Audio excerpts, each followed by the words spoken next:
what hackerspaces are, what they can offer you, and why it would be cool for you, and I mean you, to start one if there isn't one in your town, or if there isn't one with your culture in your town.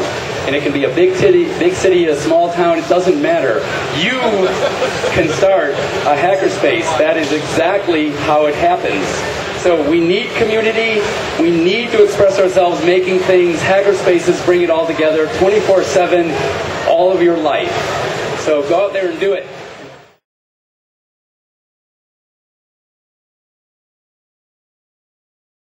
35 to 40 members, and that's because of my experience. Beyond 35 to 40 members, I feel like it starts to get somewhat impersonal.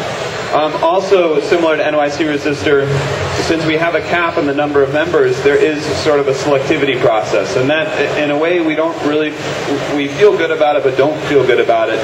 The way we feel good about it is because, in our case, we like it.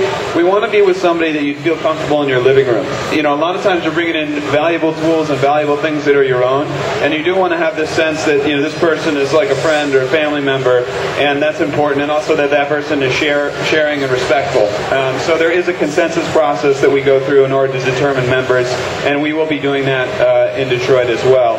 The initial process was more just friends of friends of friends, which I think is somewhat limiting in terms of diversity, which we hope to work out, and still struggling with that.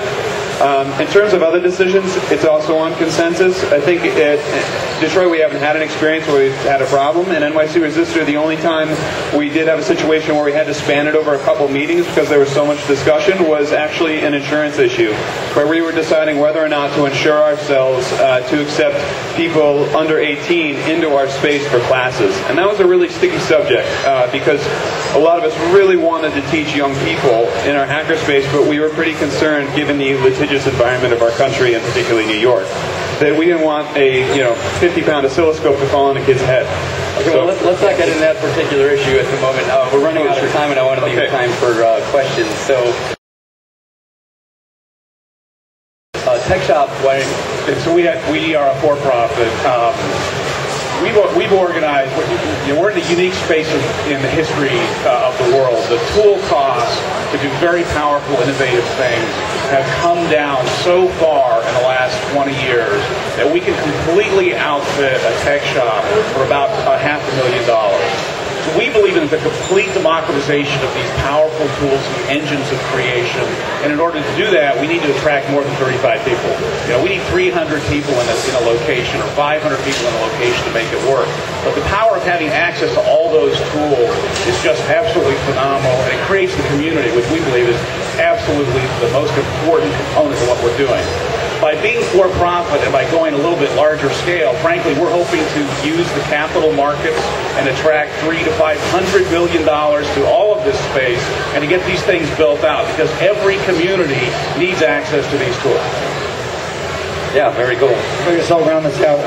After creating a few, generally we do like a democratic process, and we have a board of directors. So at HPC at PS1, we have a few board of directors, but they have absolutely no power beyond having the vote that a member has. Yeah, here.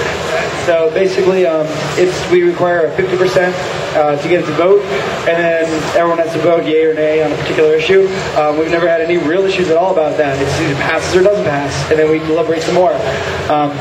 But then again, that works for there, but that's not to say that a different method can work for a different space in the same city. It's not saying that one space for one city. I'd love to see many spaces for many city. And like for Resistor, you need 35. Us, we have like 70 right now. I wouldn't mind having the NYC Resistor style space in Chicago, or a noise bridge style one, because not every space is for every person, as Mitch said earlier.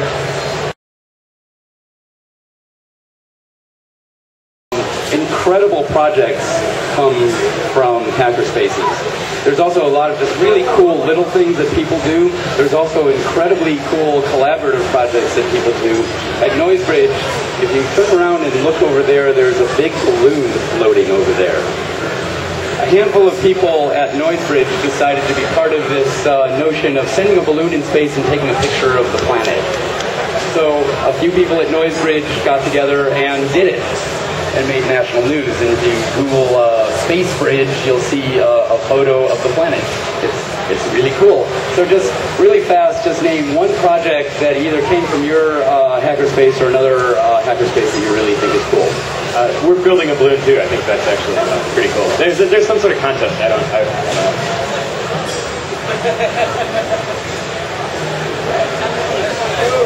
Yeah. Anyways, so I don't have any. I was impressed with the balloon.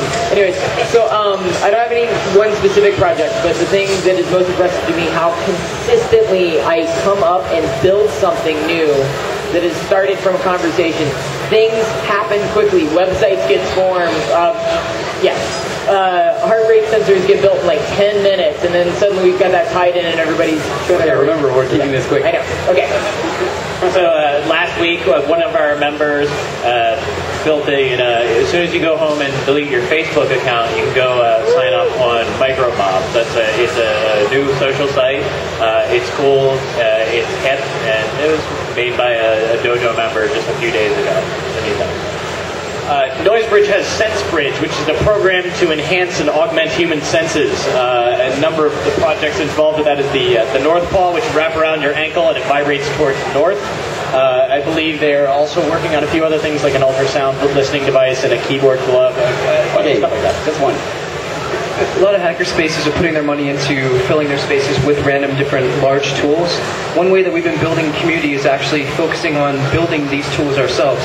So our group actually jumped into the RepRap project, which is a open source hardware 3D printing model that we've been following. So we've been working on that. I think a really interesting project that NYC Resistor did wasn't a physical thing, but it was actually a collaborative purchase of a laser cutter, which is a huge investment. But we structured it in a way where we could put the money in and eventually pay ourselves back by selling time on the laser cutter. And actually having that in our space led to some really amazing innovations, one of which probably being the MakerBot. So that was great. And MakerBot is an outgrowth of people at NYC Resistor. They started making a kit for a 3D printer that now anyone can buy and make. That's brutal. Only one. So Clustered Systems just picked up a $2.8 million Department of Energy grant for liquid-cooled server cabinets. Two guys by themselves may solve or save 1% of all the energy needed in the United States. One project actually is a very large community project. Who knows what a Power Wheel toy is? See some hands? See some kids in here? No? All right, Power Wheels toy, I don't know if anyone knows it, but it's a little kid's like 3 to 8-year-old toy. It's a little car with a little electric motor. Project that's been born out of Pumping Station 1 is the Power Wheel Racing Series. So basically at Maker Faire Detroit, we're putting on a racing event. It's our second year annual. A ton of hackerspaces are involved where they're modifying Power Wheels to drive at like 30 miles an hour around the Ford test track for Maker Faire. So we have people doing mechanical engineering, electrical engineering, painting, design, software development, but bringing all these spaces together to communicate and collaborate on a one wonderful project.